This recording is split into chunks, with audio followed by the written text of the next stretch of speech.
오늘 우리에게 주신 하나님의 말씀은 누가복음 7장 1절로 10절까지의 말씀입니다. 본문을 저와 여러분이 한 절씩 교독해서 읽겠습니다. 예수께서 모든 말씀을 백성에게 들려주시기를 마치신 후에 가버나움으로 들어가십니다.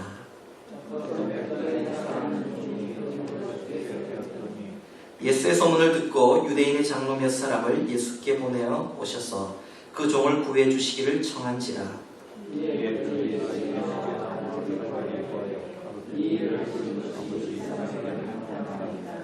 그가 우리 민족을 사랑하고 또한 우리를 위하여 회당을 지었나이다 하니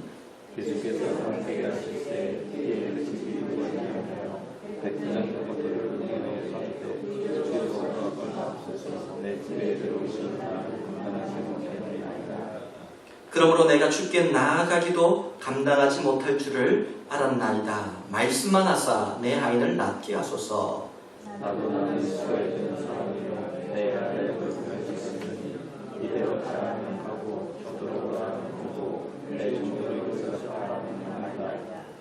예수께서 들으시고 그를 놀랍게 여겨 돌이키사 따르는 무리에게 이르시되 내가 너희에게 이르노니 이스라엘 중에서도 이만한 믿음은 만나보지 못하였노라 하시더라. 10절 말씀 함께 읽습니다. 보내었던 사람들이 집으로 돌아가오매 종이 이미 나아가더라. 아멘. 할렐루야. 여기까지 우리를 인도하신 하나님, 장래에도 우리를 인도하실 그 좋으신 하나님을 고백하시면서 우리 앞뒤 좌우에 계신 분들과 함께 에베네셀, 하나님이 당신을 인도하십니다 라고 축복합니다. 에베네셀, 에베네셀.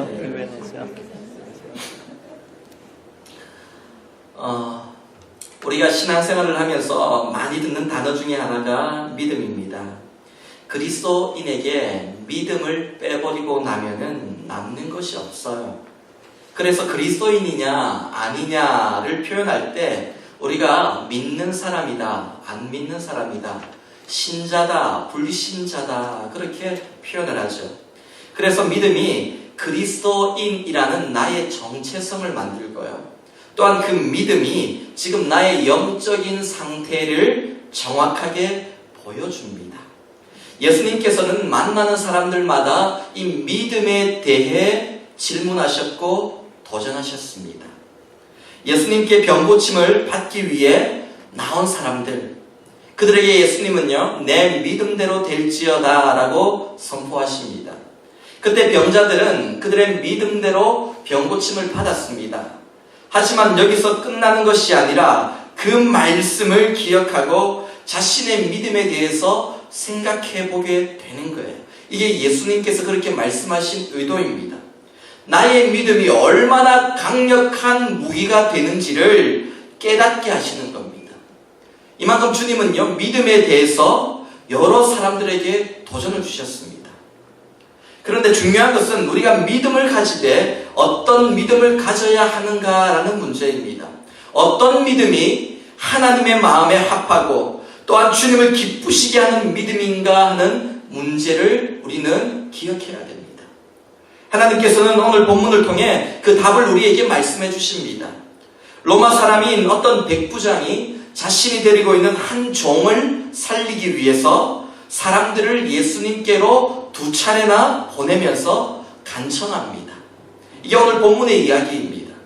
본문 9절 말씀을 보니까 그 과정에서 예수님께서 이 백부장의 믿음을 보시고 그를 놀랍게 여기셨다.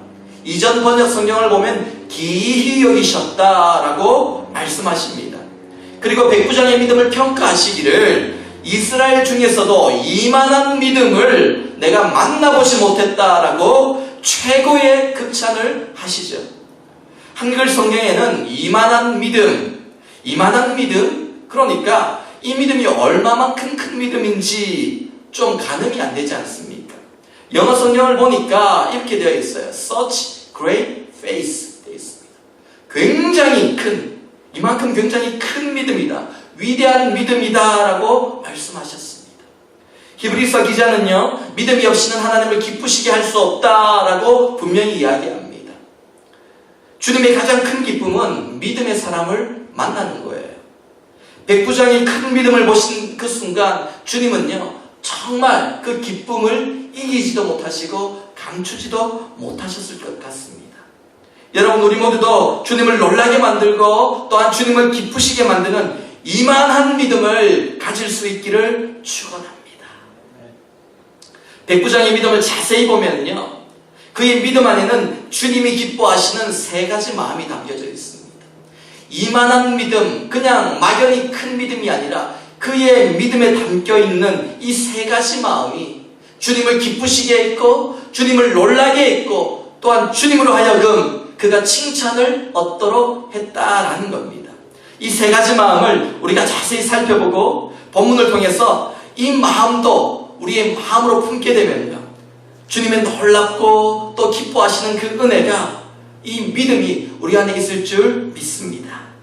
첫 번째로 백부장의 믿음 안에는요, 사랑하는 마음이 있습니다. 사랑하는 마음. 이 믿음에는요, 가장 중요한 요소 첫 번째, 사랑입니다. 본문 2절 말씀을 보세요. 본문 2절 말씀입니다. 어떤 백부장의 사랑하는 종이 병들어 죽게 되었더니, 그렇게 말씀하시죠. 백부장이 지금 앓고 있는 병이요, 죽게 되어 있는 병이에요. 마태복음 8장을 보면 똑같은 사건이 나오는데 그가 앓던 병이 중풍병이다라고 그렇게 기록되어 있습니다. 여러분, 중풍이 얼마나 무서운 병인지 아시지요? 뇌혈관에 문제가 생겨가지고 온몸에 마비가 오고 온몸이 굳어가면서 심한 경우 마지막에 죽음에 이르는 병입니다. 무서운 병이에요. 지금 백부장의 종이 그런 심각한 병에 걸려서 죽음 직전까지 가 있는 상태입니다. 그런데 중요한 것은 이 종이 백부장에게 어떤 존재냐라는 거예요. 단순히 아끼고 단순히 소중히 여겼던 그런 종이 아니에요. 우리는 사랑하지 않지만은 아끼는 것이 있고 사랑하지 않지만은 소중히 여기는 것들이 있을 수 있어요. 백부장에게 이 종은 그런 존재가 아니었습니다. 진심으로 사랑하는 종이었다라고 오늘 본문에 기록되어 있습니다. 로마의 백부장은요, 자기 수하에 100명의 군사 수하를 거느린 장군입니다. 종을 부리다가 병이 들면 그 종을 팔아버리거나 내어쫓고 얼마든지 똑똑하고 힘 좋은 튼튼한 새 종을 구할 수 있는 그런 능력이 있는 사람이에요. 그런데 오늘 본문의 백부장은요, 그렇게 하지 않습니다. 병들어 죽어가는 그 종을 자신이 사랑하는 종이라고 말하면서 그를 살리기를 누구보다도 더 간절히 원했다라는 겁니다. 사랑하는 종이라는 표현에서도 알 수 있듯이 이 백부장은 자신의 필요나 도구로서 이 종을 대하거나 이 종을 이용했던 것이 아니고요. 비록 종의 신분이지만 정말 사랑하는 마음으로 인격적으로 그를 대해 주었던 사람입니다. 백부장은 예수님의 소문을 듣고 그분만이 자신의 사랑하는 종을 고칠 수 있다라는 믿음을 가지죠. 이 확신 속에서 그래서 그동안 자신이 잘 알고 지내던 유대인 장로 몇 사람을 예수님께로 보냅니다. 부탁을 하죠. 그래서 그들을 통해서 부탁을 하는데 자신의 종을 오셔서 고쳐주시기를 청합니다. 유대인 장로들이 예수님을 만나는 동안 백부장은 뭐 했을까요? 그냥 기다렸을까요, 여러분? 오늘 본문에는 나와 있지 않지만은 이 백부장의 마음을 보면은 상상이 가지 않습니까? 아마도 사랑하는 종, 그 죽음 직전에 있는 그 종 옆에 머물면서 그를 안타까워하며 돌보고 있었을 것입니다. 주님께서 유대 장로들과 함께 백부장의 집 가까이 오셨을 때 백부장은 급하게 자기의 친구들을 예수님께로 보내죠. 그리고 수고하지 마옵소서, 더 이상 오실 필요 없습니다. 그곳에서 말씀만 하셔도 내 종이 낫겠나이다. 말씀만 해달라고 간청합니다. 그때도 백부장은요, 사랑하는 종 옆을 떠나지 않고 그를 사랑으로 돌보고 있었습니다. 어쩌면 그 종의 손을 잡고 이렇게 말해 주었을지도 몰라요. 조금만 더 견디려. 예수님이 널 꼭 고쳐주실 거야. 오늘 너가 반드시 나음을 입게 될 거야. 주님이 오시고 있어. 이렇게 격려해 주었을 것입니다. 예수님은 자신의 종을 진심으로 사랑하는 이 백부장의 마음을 귀히 여기시고 나와 마음이 합하다 여기시고 기뻐하신 것입니다. 본문 2절에 나오는 사랑하는 종이라고 이렇게 누가는 표현을 하지만은요, 백부장은 자신의 종을 일러서 이렇게 표현하지 않습니다. 본문 7절 말씀을 보니까 백부장은 내 하인이라고 표현합니다. 종이라는 단어를 쓰지 않고 하인이라는 단어를 쓰죠. 같은 뜻처럼 보이지만요, 성경 원어를 보면 완전히 다른 뜻이에요. 종은요, 우리가 생각하는 노비예요. 그냥 종이에요. 여기 7절에 나오는 내 하인이라고 할 때 이 하인은요, 성경의 다른 부분에서 원어를 보면요, 자신의 아들을 표현할 때 종종 사용되는 단어입니다. 이게. 그러니까 백부장이요, 사랑하는 이 종을 자신의 아들처럼 여기고 사랑했다라는 뜻입니다. 자신의 가족처럼 여겼다는 거죠. 로마 사람 백부장과 그의 종은 사회적 신분과 지위가 하늘과 땅 차이인 관계 아닙니까? 그런데 그를 자신의 아들처럼 여기고 자신의 가족처럼 여기고 사랑했다라는 것입니다. 저는 본문을 묵상하면서요, 지난 며칠간 오늘 본문을 쭉 계속해서 묵상하면서 최근 한국 사회에서 큰 이슈가 되고 있는 이 갑질 논란이 갑자기 탁 떠오르더라고요. 몇 년 전에 이 한국 사회에 갑질이라는 이 새로운 신조어가 등장을 했습니다. 이상한 말이 아니고요, 속된 말이 아니고요. 우리가 인터넷을 검색해보면은 새로운 신조어라고 이게 뭐 정확한 단어로 이제 등록이 되어 있어요. 갑질이라는 단어가. 이게 뭐냐면은 나와 누군가의 관계를 갑과 을의 관계로 설정을 하고 정의를 하는 거죠. 그리고 사회적 강자인 갑이 상대적으로 약자인 을에게 자신의 힘과 권위와 지위를 이용해서 횡포를 부리고 비인격적으로 대우하는 것, 이것을 갑질이라고 그렇게 정의를 합니다. 지난 몇 년간 한국 사회에 이런 갑질 사건이 사회적으로 큰 기사거리가 되었습니다. 어느 백화점에서 소위 이 VIP 고객이라고 하는 사람이 직원들이 자신에게 VIP 고객인데도 깍듯하게 경의를 표하지 않았다고 사람들 앞에서 수모를 주고 무릎을 꿇리고 사과하도록 만드는 이런 일이 수차례 있었고요. 또 큰 기업 회장님의 개인 운전사들, 그 회장님의 차를 운전하는 개인 운전사들이 그동안 회장님의 차를 운전하면서 온갖 욕설과 또 비인격적인 조롱과 심심치 않게 운전 중에까지 폭행을 당했다는 이런 사건이 밝혀지면서 이 국민들이 분노하기 시작했습니다. 지난 2014년 12월에는 국제적으로 한국판 갑질 사건이 이슈가 되지 않았습니까? 어느 항공사의 로얄 패밀리인 부사장님이 기내 서비스 상태가 마음에 안 든다고 지적할 수 있어요. 그런데 담당 승무원에게 모멸감을 주고 비행기에서 강제 퇴출을 명하면서 아무 영문도 모른 채 250명의 승객들이 뉴욕에서 20분이나 정치해서 기다리면서 늦게 비행기가 출발하는 이런 황당한 사건도 있었습니다. 아직까지 재판 중이라 하더라고요. 이런 사건들을 뉴스로 접한 국민들이요, 참을 수 없는 분노, 공분을 느끼면서 인터넷상에 엄청난 비판의 글들을 올렸습니다. 해당 업체들이요, 순식간에 마비가 될 정도로, 그 홈페이지가 마비가 될 정도로 국민들이 이런 사건을 보면서 공분을 느끼며 흥분하는 거예요. 분노하는 거예요. 여러분, 그런데요, 사실 자기들이 직접 당한 일이 아니에요. 그런데 왜 국민들이 이런 사건과 기사에 흥분하게 될까요? 그들이 도덕적 기준과 가치가 철저하고 높아서 그럴까요? 저는 아니라고 생각합니다. 이유는 이거예요. 대부분의 사람들이 지금도 누군가의 을의 위치에서 살아가기 때문입니다. 이 아픔이 있기 때문이 아닙니까? 지난달 갑으로부터 받은 상처들이 아직도 마음 깊이 남아있어가지고 그들이 울분을 가지고 심하게 공감하는 거 아닙니까? 바로 어제 당했던 그 일이, 나의 일이 오늘 이 사람이 당하는 일과 같은 것 같아서 이 동질감 때문에 울분을 느끼고 심하게 격하게 공감을 하는 거예요. 오늘 본문의 백부장과 종의 관계는요, 누가 보더라도 이 갑과 을의 관계가 아닙니까? 요즘과는 달리 그 당시에는 백부장이 소위 갑질을 한다고 해도 뭐라고 말할 사람이 아무도 없어요. 그러나 백부장은 자신의 종을 어떻게 대합니까? 자신의 가족처럼 여기고 아들처럼 여기고 사랑으로 대했다라는 겁니다. 이 마음이요, 주님을 기쁘시게 했습니다. 여러분, 우리 모두는요, 누군가의 갑이 되기도 하고 누군가의 을이 되기도 하면서 살아갑니다. 여러분의 지금 위치를 한번 생각해 보세요. 누군가에게는 갑이고요, 누군가에게는 을이에요.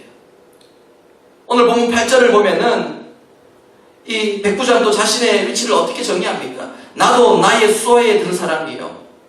을의 위치에 있다는 거죠. 내 아래도 병사가 있으니 또한 나는 갑이기도 하다는 겁니다. 이 자신의 신분, 자신의 위치를 이렇게 표현을 하죠. 백부장도 로마 황제 앞에서는요, 을로서 살아가고 밑에 사람으로 살아가고 수하들에게는 그들을 핸들링하고 컨트롤하는 다스리는 사람으로 살아간다는 겁니다. 대부분의 사람들이 이런 관계 속에서 살아갑니다. 한 회사에서 여러분 오래 일하다 보면요, 지위가 올라가죠. 자기 아래에 사람들이 들어오기 시작합니다. 그리고 나서 이 갑과 을의 관계가 이루어지는 거예요. 회사를 경영하시는 분들은요, 처음부터 갑과 을의 관계를 시작하고 들어가시는 분들이 대부분이에요. 그렇지 않습니까? 여러분이 지금 누군가의 위에 있다면 오늘 본문의 백부장이 종을 아들처럼 대하고 사랑하는 그 마음을 꼭 기억하시기 바랍니다. 직원들을요, 더 진심으로 사랑해 주세요. 더 인격적으로 대해주시기를 바랍니다. 지금 여기 계시는 우리 모든 성도님들은요, 그렇게 지금 하고 계신다고 생각합니다.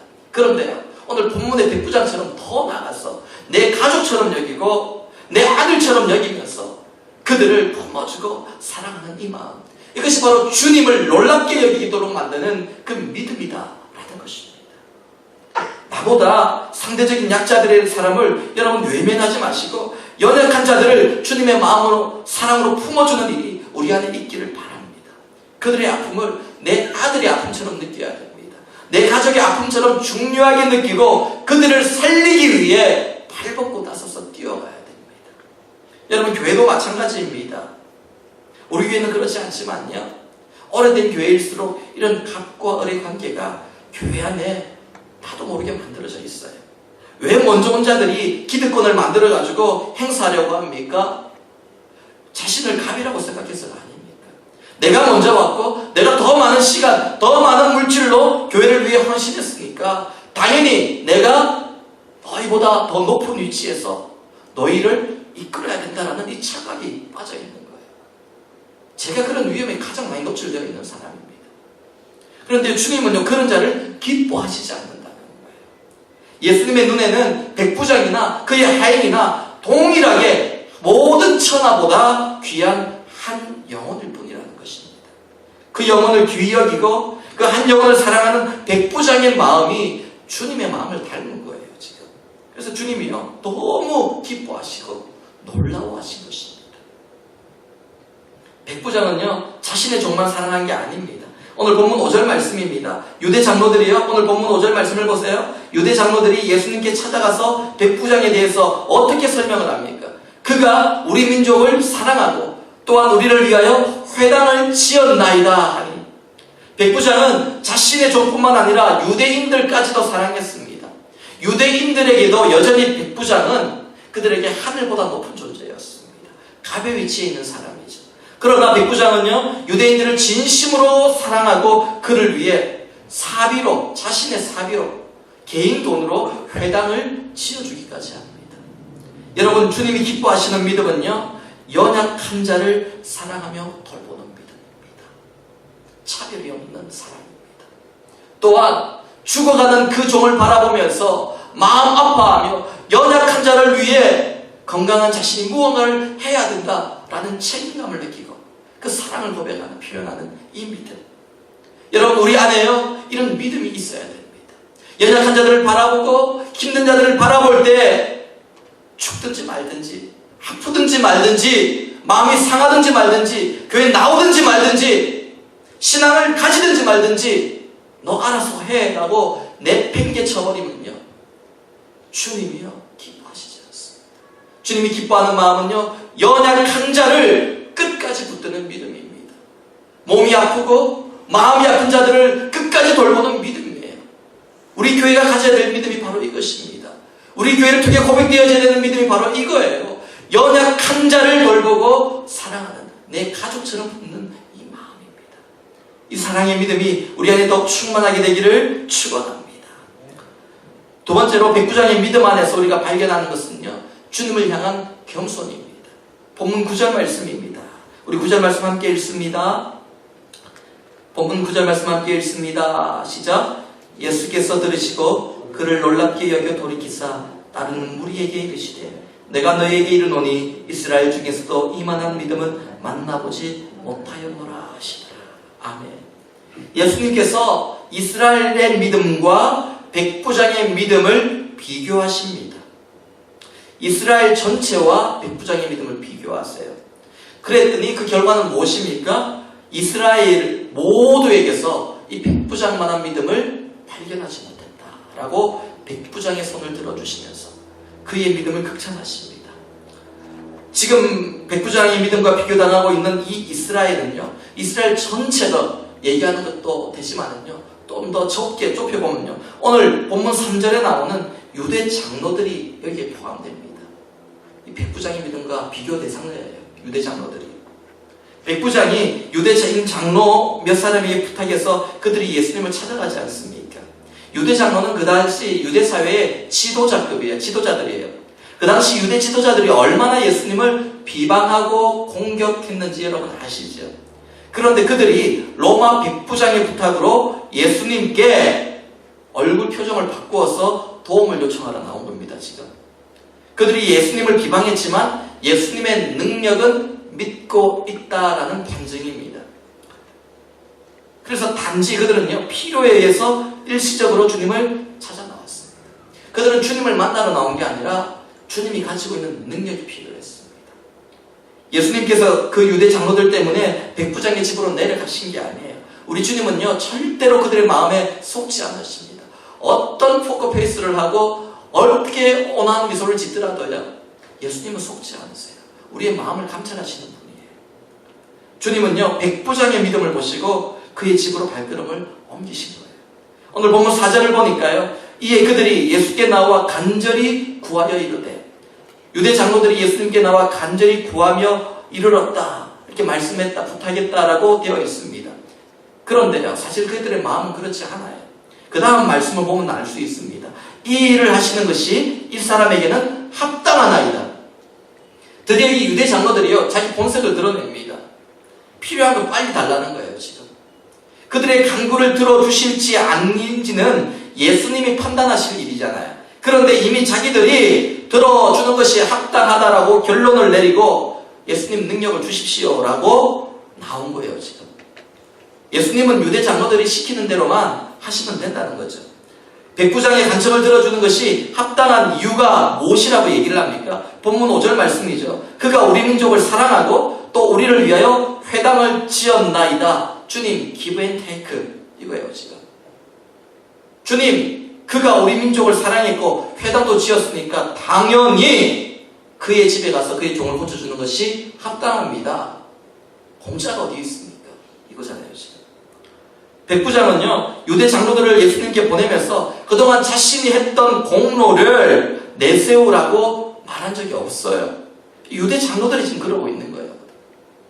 만약에 유대 장로들이 이런 행동을 할 줄 알았다면 아마도 백부장은 그들을 예수님께로 보내지 않았을 것입니다.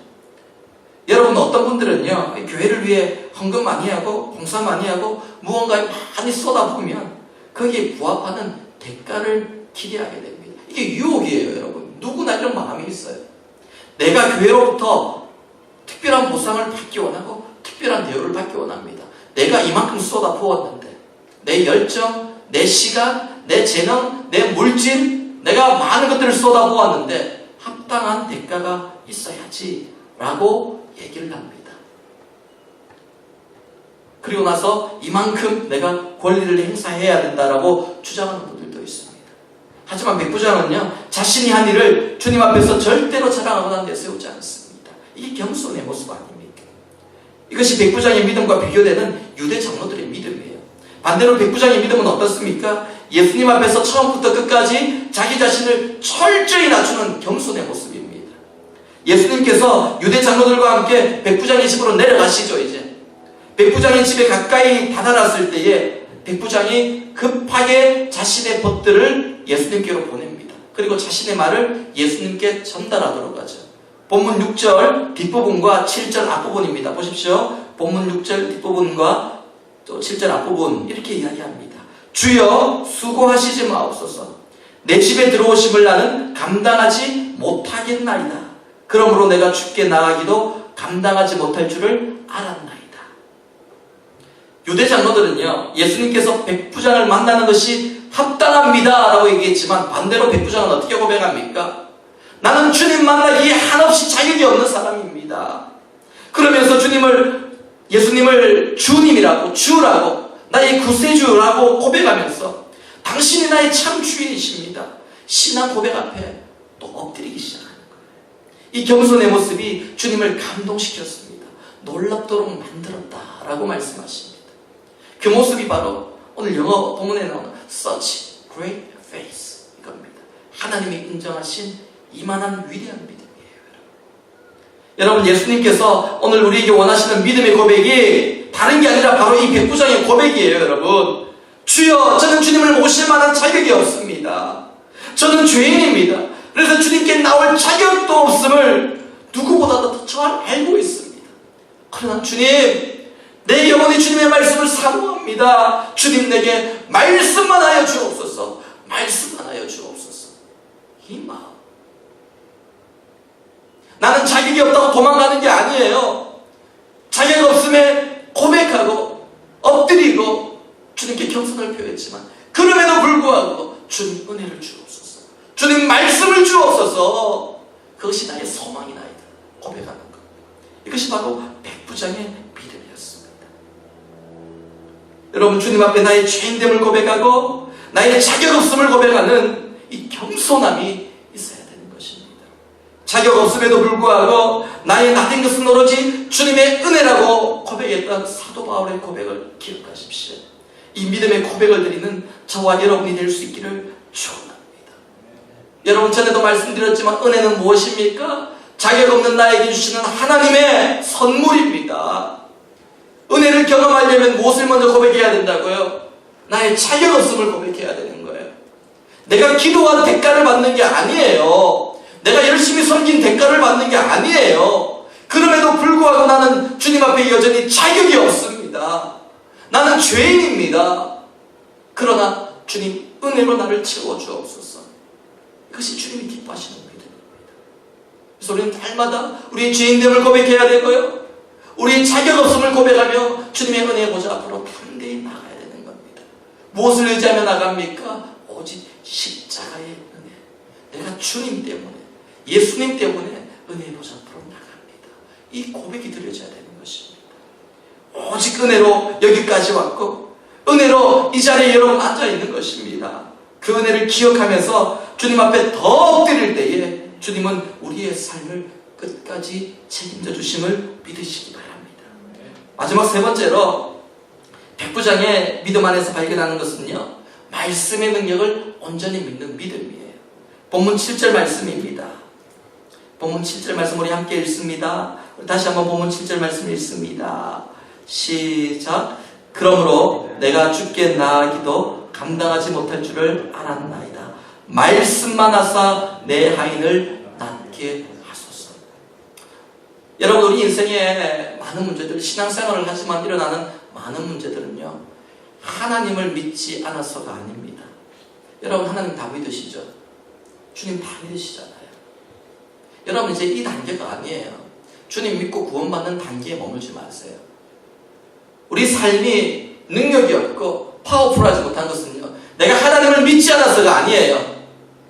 여기까지는 하지만요, 하나님의 말씀을 믿는, 그분의 말씀을 온전히 신뢰하는 그 믿음이 부족했기 때문입니다.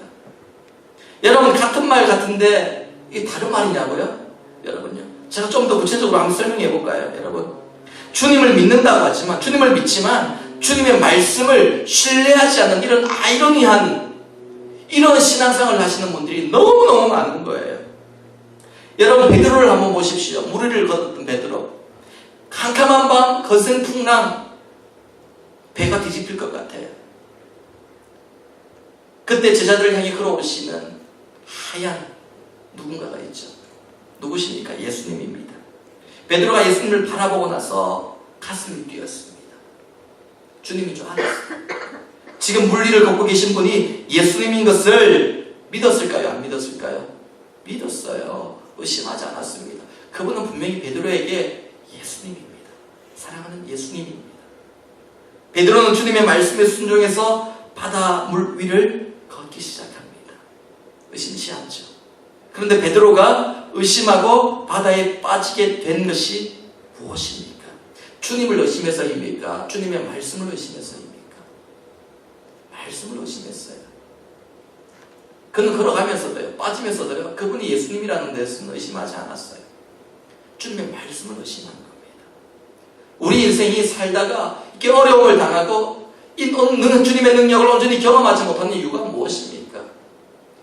예수 믿고 천국 간다는 믿음까지는 믿는데 그 다음에 주님의 다른 말씀들을 온전히 신뢰하지 않기 때문입니다, 여러분. 그래서 계속 물에 빠지는 거예요, 여러분. 시험에 드는 거예요, 여러분. 문제가 일어나는 것입니다. 우리가 하나님의 존재를 믿고 고백하지만 그분의 말씀을 전적으로 신뢰하지 못할 때가 참 많더라는 거예요. 이게 오늘 우리 신앙, 믿음을 측정하는 그 기준 아닙니까, 여러분? 말씀을 얼마만큼 믿느냐? 하와가 사탄에게 유혹당할 때도요, 하와는 하나님이 창조주이심을 의심하지 않았습니다. 하나님의 존재를 의심한 적이 없어요, 하와는요.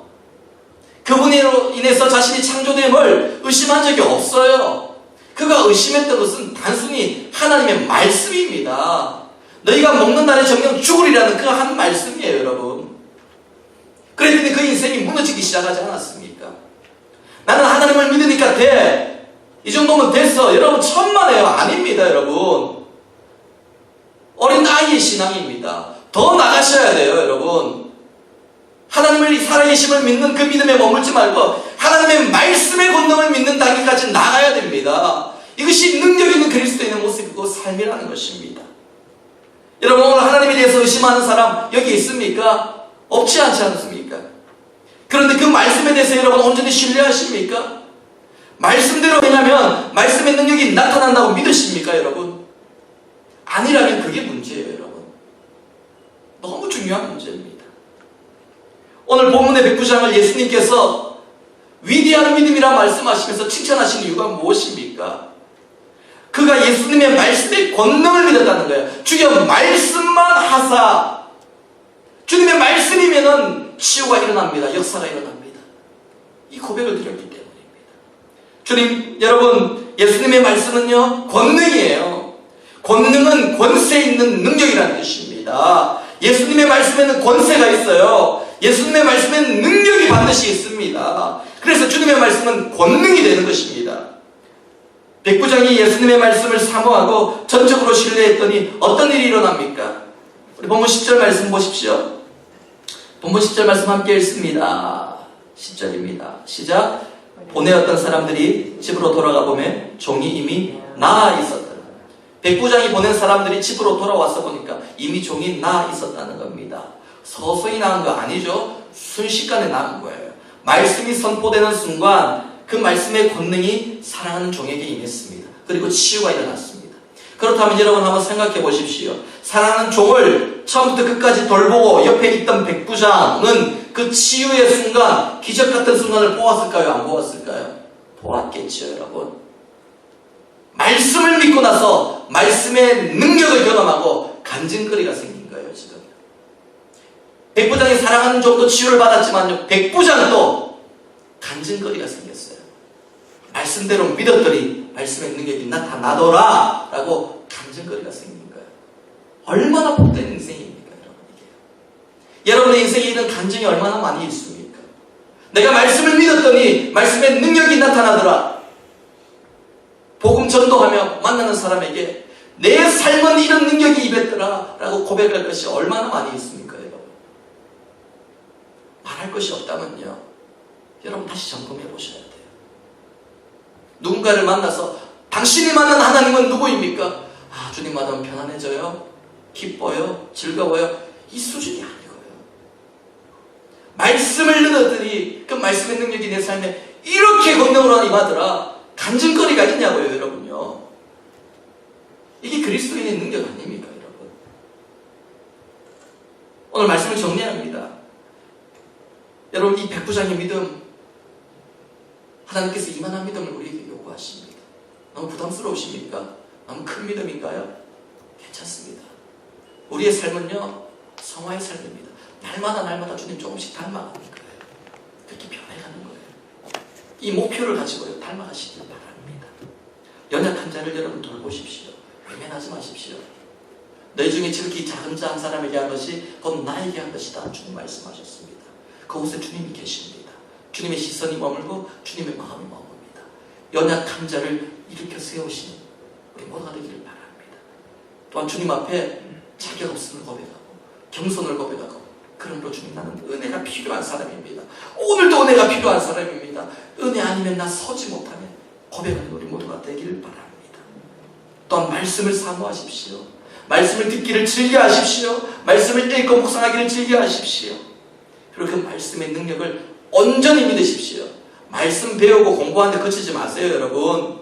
그러면 아무 필요 없어요. 말씀을 배우는 것은 이걸 믿기 위해서입니다. 믿으시기 바랍니다.